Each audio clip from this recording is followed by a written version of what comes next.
Once upon a time, I would go to Palestine. I would go to what's called Israel fairly often to see clients until I was banned by Israel, I don't know, 15 years ago.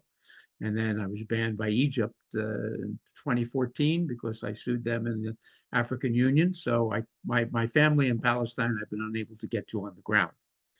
Let me say this, and I think it sort of sums it up. My great grandmother was an anti Zionist Jew. My grandfather and his brother were accused of trying to assassinate the Tsar. She had to put them on a boat and send them to Africa. One stayed in Africa and the other came to the United States. My father was an anti Zionist Jew, and I grew up in a household where Yiddish was spoken fluently. He fought Nazis and helped to liberate concentration camps, but he was also anti Zionist Jew. So I grew up in a household that was empowered with the drive for humanity and decency and history and understanding. And this notion that this 150-year-old death cult all of a sudden grows up one day to take the lead of a 5,000-year-old faith is a distortion that is pervasive and permeates the judicial process. I have a story that'll explain my relationship to the Israeli judicial system. Maybe 20 years ago, 25 years ago, I was arguing in a case on appeal on behalf of Lower East Side squatters, people that had seized buildings, homeless people in the appellate division. And during the middle of the argument, a group of 7 or 8 women and men came in and watched the argument. And when it was done, they came up to me and said, "Mr. Cohen," they introduced themselves. We know your reputation. We had no idea you were this skilled.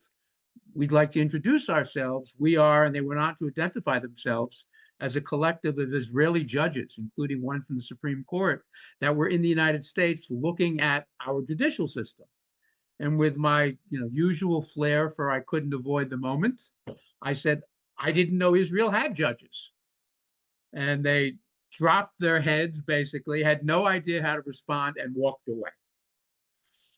With that as a background, I have been honored and privileged to represent Palestinians, both on the ground and the diaspora community, and those that have been designated as FTOs for many years.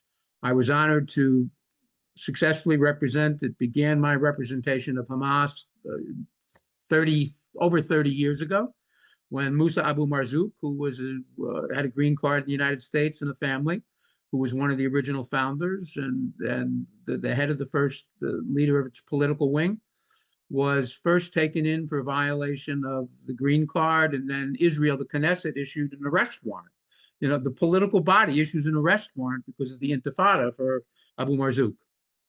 And I represented him for 2 years while in custody. We probably spent 5,000 hours in discussions. We would meet every night, 4 nights a week for 2 or 3 hours. The vast majority of which had nothing to do with this case, but reality, politics, life, love, family, community. And I think what sums up Abu Marzouk was, if he wanted to call me and if I was not around, he would assume I would be visiting my elderly parents. So I walked into my elderly parents' apartment one day, and all of a sudden I heard my mother say, "Musa, are they feeding you okay? Are they taking care of you?" So here is this 75-year-old Jewish woman, anti-Zionist, who comes from Russia, who was designated as the leader of the political wing of Hamas, having a warm talk, talking about his family, talking about my family, and concerned about whether he was being fed properly and taken care of. "Mom, give me the phone, give me the phone." She gave me the phone. I took the phone. As a result of my work with Abu Marzouk, he was released. He was removed to Amman, Jordan. And as a result of my work on behalf of Abu Marzouk, it's been my honor, my privilege to spend now 30 years representing alleged members of Hamas and public members of Hamas, the movement, in various procedures and courts in the United States, overseas. It's been my honor to challenge Israel beginning in the year 2000. And it's interesting, I brought the first suit against Israel for genocide then, because for those people who think it's genocide the last 2 years, open eyes, it's been genocide for 100 years, well before the United Nations stole Israel from Palestine. And it was interesting because when we brought the suit against Israel in the year 2000, I believe, Israel tried to ban me from going to see my clients in both the West Bank and Gaza. And we got a federal judge to issue an order saying, I'm going to hold it against Israel. It's an adverse presumption if you don't allow him to meet with his attorneys. The other successful argument that we litigated was we were able to get the names of our clients released or reduced to Mary Jane or Joe Doe or Fred Doe because we convinced the federal court that under the Israeli system of so quote unquote justice, they would be subject to retaliation. And the court granted it. So in that light, I've spent decades representing Palestinians as well in the United States. Recently, a number of them that have been targeted with the most recent attack by Trump and this administration against Palestinians, the most recent attack by AIPAC and ADL on justice, on dignity, on liberty, on voice in the United States. Over the years, we've had numerous cases. Most recently, I was successful with a group of other lawyers in representing a number of students at Columbia University that were targeted for their protest. Several years ago, I was honored to represent one of the original prisoners who was released as part of the first so-called prisoner exchange. And interestingly enough, after they were released from custody for the first time, Donald Trump's administration tried to issue an extradition order on the basis of a conviction that went back 20 years that the United States never opposed, never took a position on, never supported in any way, but did it for political reasons. We were able to prevail, fortunately, because the extradition treaty had not been resolved. In that light, since this is a discussion about the attack on lawyers, I've had a pretty explosive issue in the United States. On the one hand, we are privileged in the United States as attorneys. We grow up in law school being taught we're the best, the brightest, the prettiest. It's sort of inculcated that we speak these volumes of almost mythical pronouncements when most attorneys go to law school because they want to make money, they want to become judges, they want to become part of the ruling class.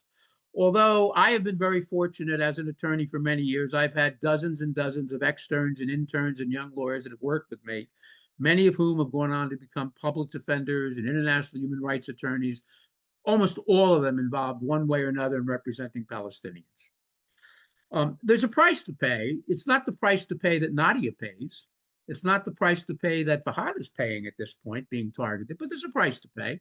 They come for us. Not long after I represented Abu Marzouk, I was subject in the United States to investigation for what's called violation of OFAC. I refused to provide information about sources on a case I was pro bono. The government spent almost 10 years investigating me for material support, publicly harassing me. We then switched from that. I've done a lot of work with North American Indian tribes as well. There were accusations that I was involved in criminal activity with Mohawk clients, and that went nowhere. I was arrested on several occasions. I was indicted for seditious conspiracy for representing Mohawks in Canada in a case where the judge finally realized, I brought it up on my own, pro se. I said, Judge, I don't understand how a U.S. citizen can be charged with seditious conspiracy in a country that isn't theirs. It was dismissed. Eventually, I was charged with impeding the IRS when everything else failed. And my partner, de facto partner, rest in peace, the great, brilliant freedom fighter, Lynn F. Stewart. They targeted Lynn forever. And she was convicted of material support. And when she walked out of the courthouse and said, I'll do this 2.5 years standing on my head, the Second Circuit on its own jacked the sentence up to 10 years. Lynn eventually passed of cancer. She got out of prison after 4 or 5 years. Anthony Serra, another famous American lawyer from the West Coast, went to prison twice. I went to prison in the United States once for 10 months. And as part of the punishment, when I got out, my license was suspended for a year and a half, and it's been back for 10, 11 years, whatever it is. But there is always the cloud of harassment, of intimidation, of the Bar Association, of mainstream law firms. Recently, I represented a rabbi who was moving to have an Israeli flag taken down in the community in Westchester. and Rockland County, and they brought in a 1,500-person Zionist law firm that represents the ADL and has represented Israel. So there were a few of us taking them on, and of course they were spewing charges about us being anti-Semitic and self-hating and the usual rhetoric and the usual rhetorical flair and hate. So there's pressure, not the kind of pressure that Nadia has to undertake every day of her life, every time she walks out of the street, every 24/7 for Fahad. In 2000, for the first time in my life, I had to have security after 9/11. 2001 for almost a year because of the threats that were coming in, because you represent those people, you're a Jew hater, and I remind them, I said, well, it's interesting, in Judaism, I'm a great descendant. My great great great great great grandfather was Aaron. My great great great great great uncle was Moses. And legend has it that Israel, that God wouldn't let them into the Holy Land because they were pagans. I guess I'm a pagan. So I had to have security on the ground for about a year and a half. And it was interesting because I couldn't even get a security firm. And Muslim clients insisted that I have security. There were demonstrations in front of my house by the JDL. There were the Kahanas that were attacking us regularly. When I tried the Abu Ghaith case, Suleiman Abu Ghaith, who is bin Laden's son-in-law in the Southern District, the JDL group, the spinoff, postered the courthouse for 30 blocks around. Get Cohen, the Jew, the self-hating Jew, the Jew hater. He's our enemy. He loves Muslims. And a federal judge called a special session and asked if I wanted U.S. Marshals appointed. I said, absolutely not. So I bring this up, again, in the shadow that I've been there, and I've been there a long time. But as I tell young lawyers, it's nothing compared to what our clients go through. Genocide. I think back on my brothers, Abu Shanab, and Ahmed Yassin, and Abu Ammar. I've lost probably 20 close family members and friends, Palestinian leaders who have been assassinated, dozens that have been disappeared, hundreds that have been imprisoned. So I've gone through nothing compared to the people that are occupied. We as lawyers, I see our role, and I'm again privileged to be able to say what Nadia cannot and what Fahad increasingly in the UK cannot, which strikes me more and more as Austria in 1933. My job is to break glass ceilings. My job is to say the things that people are fearful of saying as attorneys. My responsibility is to be a litigator and know the law as good as the enemy and to fight them with every tool in my tool chest that I can use. But it's also to make sure that I provide a vehicle to make sure that the voice of my clients gets out there, that voices that are suppressed, that attitudes that are repressed, that people that are targeted for their beliefs are able to communicate. It drives judges nuts in the United States because we do this through mitigation reports. So 30 years ago, I was able to put out a 100-page document on the history of genocide then and on occupation and the development of Hamas and the political movement. And it became part of court papers. And the federal judge almost lost their mind. And there was a battle over whether it could be redacted or sealed. And it was not. And 30 years later, the arguments we pointed out, the enemy that we pointed out, the genocide that we discussed, the oppression that we talked about, the violation of speech, assembly, of association, of faith, the establishment of dozens of laws that benefit Israeli Jews alone, we put it out there 30 years ago. What's changed is Israel no longer hides. What's changed is Israel goes forward with its genocide, could care less about what the world thinks, but yet we have to fight. So for lawyers like Nadia and Fahad and other lawyers, colleagues of mine across the globe, we come from a very proud tradition. We come from a history of standing for the despaired, the despised, the disaffected, of being a voice, of beating in courts, of giving them an opportunity to be heard, to resist, to fight, to getting unpopular voices out. And we pay the price. Yes, we often pay the price, but it's a price that we go in with open eyes and a warm heart. And for that, I'm proud. And I am proud to be on a panel with brothers and sisters that have been fighting as well for a long time.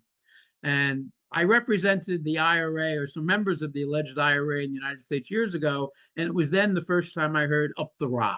So I'll close this discussion with, and I'm sure the people in the UK will love it.